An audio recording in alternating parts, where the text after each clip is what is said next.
Boa tarde, bem-vindos ao último MJV Podcast do segundo dia, diretamente da Febrabantec 2025. Eu sou a Luciana Montenegro, diretora de marketing da MJV, moderadora do episódio de hoje, Finanças Inteligentes, o novo papel do CFO na era da IA. Para me ajudar a conduzir esse tema, mais uma vez, Adriana Malamute, diretora global executiva da MJV. Olá! E nosso convidado super especial, André Lausana, CFO da Prudential. Seja muito bem-vindo, André. Obrigada por ter aceitado o convite. Opa, muito obrigado. Eu que agradeço. Bom, a gente estava batendo um papo antes de começar aqui a gravar. Tem vários pontos para a gente começar, mas vamos começar por um, acho que relativamente fácil, tá bom? Eu queria, então, iniciar questionando a evolução do papel do CFO, que é o tema que a gente está trazendo aqui para esse episódio. Com as mudanças tecnológicas, né, com a IA, como que você enxerga a transformação do papel do CFO, especialmente em empresas do setor de seguros, obviamente? Vamos lá. Primeiro, antes de responder a sua pergunta, queria trazer um pouquinho, dar um passo para trás. Né? Acho que todos nós temos o objetivo na companhia de entender o que o nosso cliente quer. Porque, primeiro, a centralidade do cliente é extremamente importante. É para saber, de fato, como se posicionar perante a esse nosso, pode dizer assim, o rei, né, efetivamente, para quem a gente trabalha todo dia, e entender como é que o que ele pretende, o que ele quer. E hoje, como a gente vê o mercado? A gente vê um cliente extremamente empoderado, e quando a gente olha sobre como ele está sendo afetado por várias ofertas, a gente não pode se comparar somente com as indústrias, com a nossa indústria, mas tem que comparar com o que ele está sendo todo dia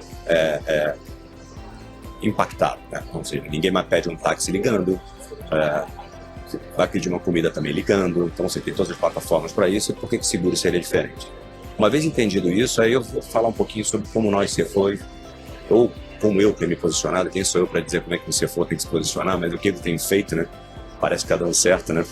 Mas eu vou pedir para minha chefe escutar esse podcast, né? Acho que tá dando certo, né? Me passa o contato dela que eu mando depois o link. Patrícia, tá chegando para você daqui a pouco.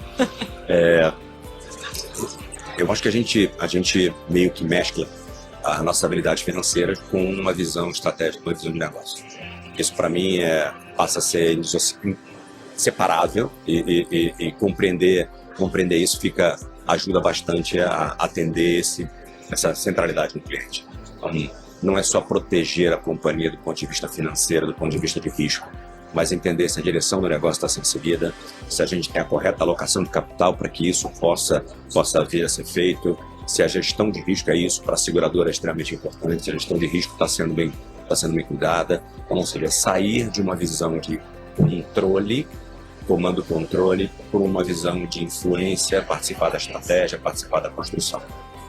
A gente estava conversando antes de entrar aqui sobre mudanças que, obviamente, a IA é inevitável falar de IA. Todos os episódios que eu gravei ontem, a gente falou de IA. É impossível, já perdi as contas quantas vezes. Mas trazer a IA para o jogo não traz só benefícios, claro que traz, mas também traz desafios. Então, quais que são esses desafios que você vem enfrentando e como que você vem superando eles? Ótimo. Persistência, acho que também uma característica da primeira pergunta que eu esqueci de mencionar, seja persistente, seja resiliente, aguenta o tranco, muito questionamento, mas acho que o primeiro desafio que a gente tem que vencer, e aí como empresa, vencer a inércia, ou seja, mudar a direção, não ter medo de se jogar, não ter medo de inovar, pode parecer clichê, né? Não ter medo do erro, mas é isso, mas é um erro controlado, eu quero saber gerir risco para isso. Mas acho que o primeiro ponto é não ter medo de vencer a inércia e se arriscar, tá? Para isso, um risco controlável para seguir. Acho que o segundo desafio, uma vez que você vence a inércia, é a direção, né? De fato, você pode até discutir como fazer, como construir, mas você ter um sonho grande, ter uma ambição minimamente desenhada e alinhada no topo, nos principais líderes e até no conselho, nos acionistas, eu acho que é uma condição básica, tá? Então, arrisque, proponha e construa uma visão. Na sequência, a gente começa a mergulhar, querendo ou não, no como. E aí entram assuntos como custo, porque, de novo, inovação, se não bem controlada, é infinito. falo que vou debaixo dessa ponte, passa um rio, passa um riacho. Depende de quando você está disposto a ter de capital para isso, mas não necessariamente a gente deve esquecer o nosso livro de administração, capítulo 1, né? A gente tem que atender o cliente, mas também não pode deixar de ter o olho no retorno do acionista. Então, olhar a rentabilidade da companhia, ter causa-consequência, então isso é importante. Então, o custo é um desafio que a gente tem que estar trabalhando. Depois, outro aspecto, um pouco de sistemas legados, tá? Os incumbentes, principalmente, você tem que trabalhar com às vezes, sistemas que foram construídos em linguagens que a manutenção hoje é manutenção difícil, mas é onde está rodando sua plataforma, é onde efetivamente você está atendendo seus clientes. Como você transforma isso ao longo do tempo, tem que ser feito com bastante maturidade. E quando você vai mexer naquelas estruturas, às vezes você descobre coisas e impactos que você não tinha previsto. Então, saber fazer essa gestão de mudança, saber entender como é que você migra paulatinamente, tá? Mas sem parar. Vai rápido para isso, para olhar. E o último ponto que eu queria dar como ênfase aqui, ainda na linha de gestão, gestão de informação, segurança da informação, cybersecurity, porque você acaba mergulhando num ambiente que você está muito mais propenso a ter esse tipo de risco premente. Então, se preparar para isso, se preparar para se proteger também. Avança, mas se protege para isso. E o que embala tudo, para mim, é uma liderança extremamente ativa. Uma liderança que não tem medo de inovar, que quer ter mentalidade colaborativa, que quer ter a mentalidade de testar e aprender. Então, é um pouco como é que eu vejo isso, os desafios para implantar. Aproveitando o gancho da liderança, a gente estava conversando antes de entrar aqui sobre questão de capacitação de pessoas, de treinamento, do valor das pessoas. Apesar da IA, da gente falar de tecnologia, e claramente, óbvio que é importante, mas do valor que vocês dão e que nós também damos aqui no JV às pessoas. Você pode falar um pouco mais sobre isso? Posso. É que não tem como não falar do propósito da empresa a qual eu hoje trabalho e a que hoje eu estou engajado, que é a Prudential. A gente se propõe a proteger as pessoas, proteger as famílias. E eu acho que o exemplo começa em casa. A gente tratando de uma maneira extremamente responsável os nossos funcionários. Então a gente, de fato, tem que ensinar e tem que treinar esse time para que ele possa fazer essa virada, essa guinada, ou seja, de maneira controlada, de maneira organizada, de maneira pensada.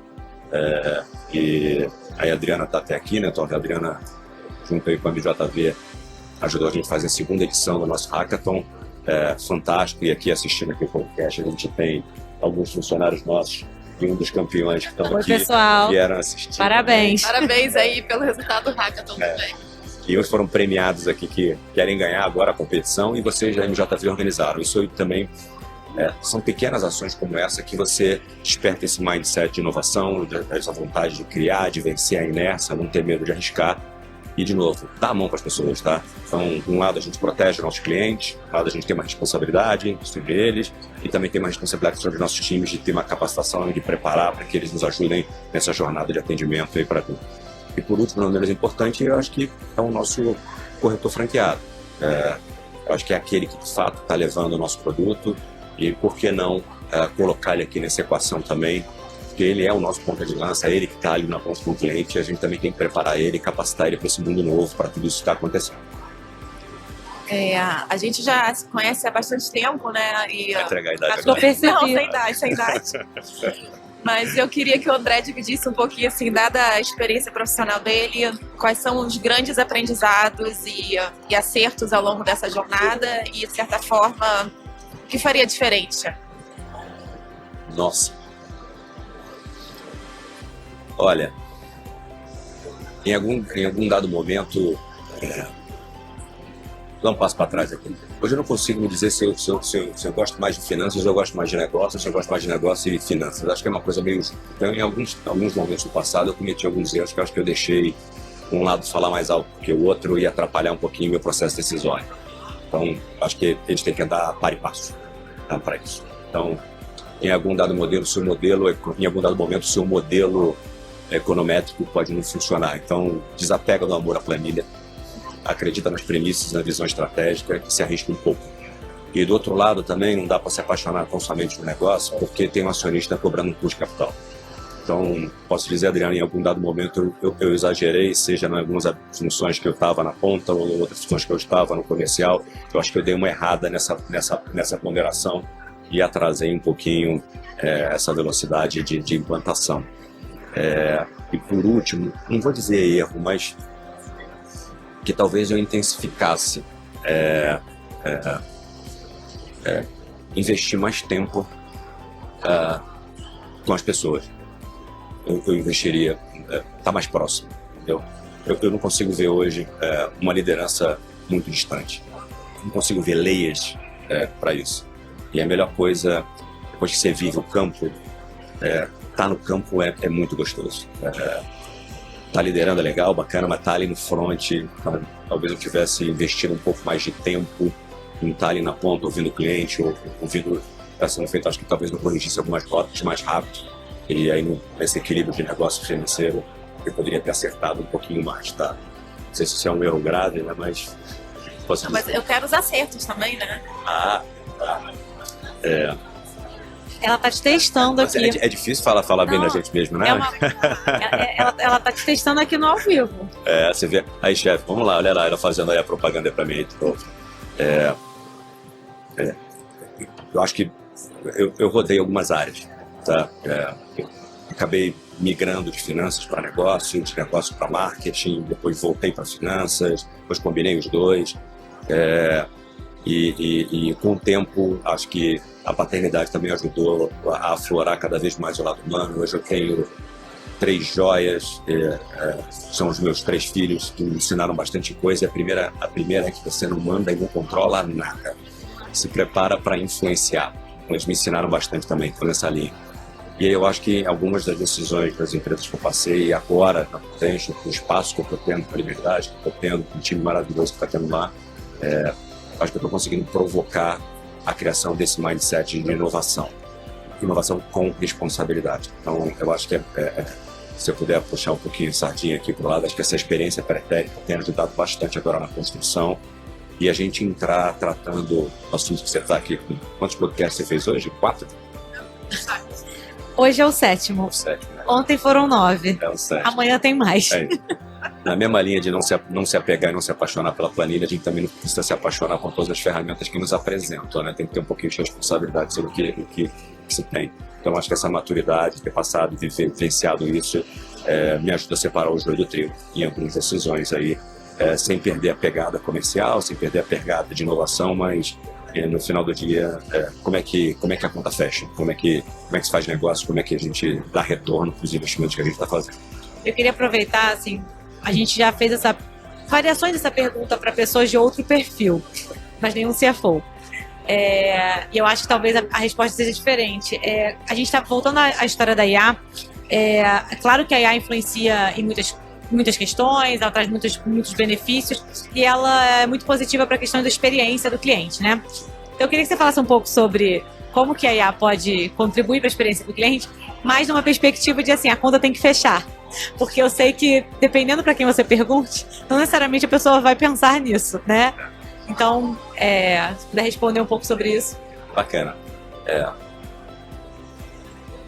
Eu acho que quando a gente vai colocar na rua nosso propósito, ele está embalado numa oferta, tá?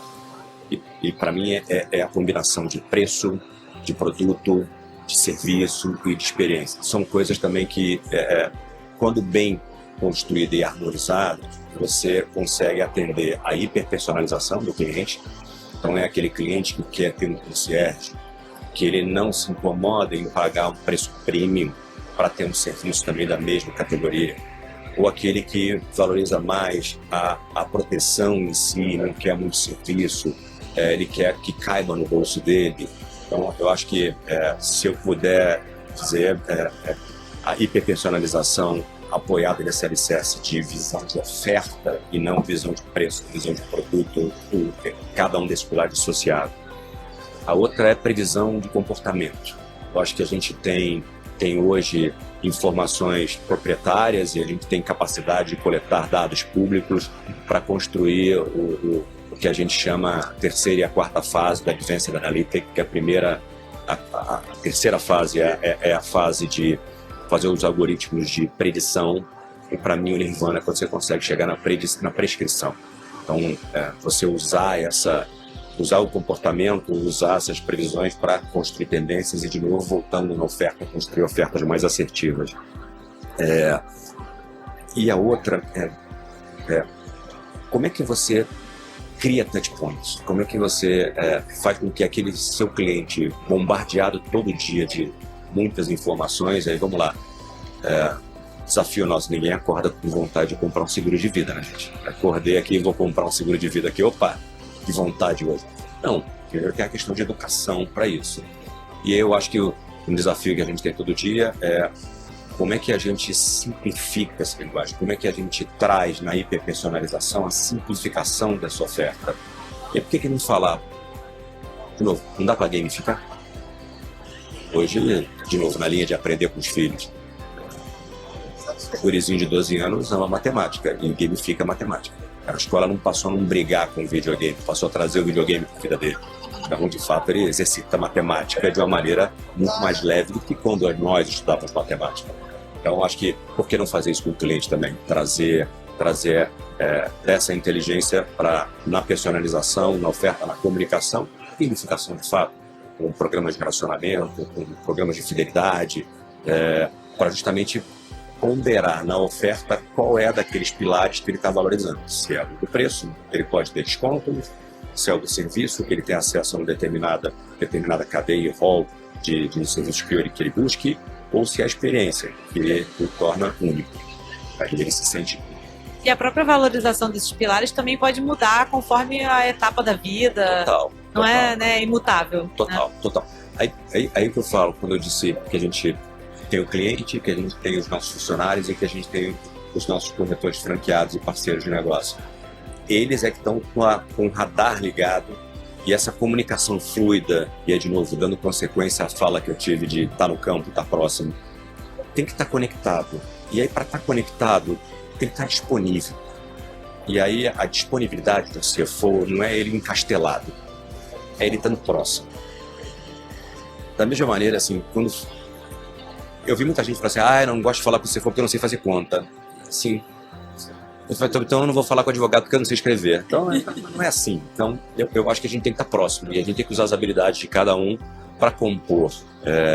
Lembra nossas experiências, né, Adriana, fazendo algumas ideações aí, a MJV ajudou a gente a coordenar algumas delas. A gente começa a ver talentos aparecerem em processos fantásticos, fabulosos, que de fato não tiveram medo de mergulhar nessa piscina da inovação e buscar como é que a gente pode, sem medo, num ambiente controlado, apresentar os pontos. Então, não dá para ficar com as divisas e ficar dentro do quartel, não, e usando das patentes, não. Até porque a gente, aqui na MJV a gente sabe bem que inovação não é uma coisa que ou você é inovador ou você não é e acabou. Desculpa se você não nasceu assim, né? É uma coisa que você desenvolve, então faz muito sentido isso que você falou. É isso. E acho que, de novo, assim, quando você está disponível e se predispõe a conectar, acredita, as pessoas precisam de atenção. Dá o que elas querem, atenção. E seja por você sendo uma empresa, atendendo seu cliente, atendendo seu funcionário, atendendo seu parceiro. Então, assim, prega o que você fala, fica próximo. Então, se abre. Não tenha medo, não. Às vezes você vai ouvir pela frente um jovem extremamente abusado, que eu adoro trabalhar com abusados, te falando coisas e você fala assim, meu Deus, quem é esse guri tá falando comigo aqui? E aí você está aprendendo com ele, conectando as diversas gerações, que tem muito para aprender. Que é uma das falhas também, assim, nós somos uma empresa que atende várias gerações. Sim. Então o desafio em cada momento da vida é como linguajar, como é que a gente hiperpersonaliza, porque, de novo, não dá para comparar os meus filhos, a maneira com que eles interagem com a tecnologia, meus pais, que também precisam de proteção, que também precisam de estar assistidos. Como é que a gente faz isso? Com certeza, porque a tendência é que viver cada vez mais, então vai ter clientes de mais idade, de mais diversas idades ao longo do tempo. Conte com a Prudential, ela está aqui para ajudar a proteger vocês. E conte com a MJV se quiser fazer gamificação, experiência, inovação. Não vejo fornecedor de como distante, vejo como parceiro e muito próximo, pelo contrário. Perfeito. E chegamos à última pergunta, olha só, rapidinho. Para finalizar, André, eu queria saber quais tendências você acredita que mudarão o futuro do setor financeiro, do setor segurador nos próximos anos. Eu sei que isso é uma pergunta difícil, né? Mas, assim, na sua opinião, o que você acha que vai estar quente nos próximos anos? Cara, se a gente andar aqui hoje no Febraban, passar em cada esquina, vai ter essa notícia quente, né? Sempre tem bons apostadores na bolsa aí também, né? Para isso. Bem, vou mergulhar na piscina da inovação aqui e tentar.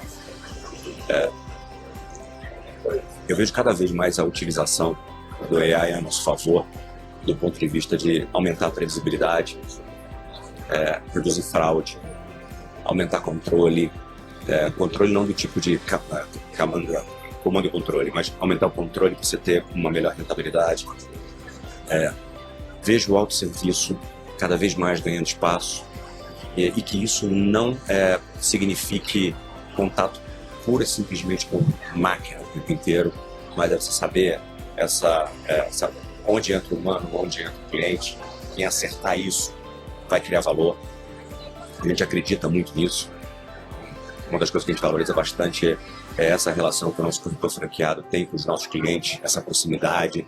Isso gera confiança e a gente utilizar das ferramentas para complementar, para aproximar, porque não dizer encurtar caminhos para isso. Eu acho que saber gerenciar dados cada vez melhor, múltiplos dados. E quem leu o último livro aí, o Nexus, o Harari, esses que, de novo, tem que saber usar os dados, saber, eles não são verdades, eles são dados. E aí a gente tem que, de fato, saber trabalhar. Então, acho que quem vai ganhar o jogo é quem consegue coletar, organizar, trabalhar e empurrar as organizações para estarem próximas dos consumidores finais. Não acho que eu falei nada uau. Eu acho que é um feijão com arroz, assim, que a gente tem que observar, fazer bem feito. Até porque se me perguntarem qual a minha comida preferida, é um arroz, feijão e um bife da mamãe. Coisa boa, né? É isso aí. Vai botar uma batata frita que ajuda também, né? Só pra dar aquele sustinho, né? Um pouco de droga, um pouco de salada. É né? isso. A salada dá o colorido no prato, é isso? Muito obrigada, André. Foi ótimo, adorei. Obrigada, Lu. Obrigada, André. Obrigada, Adri. Seja muito bem-vindo sempre que quiser. E até a próxima, pessoal. Obrigado.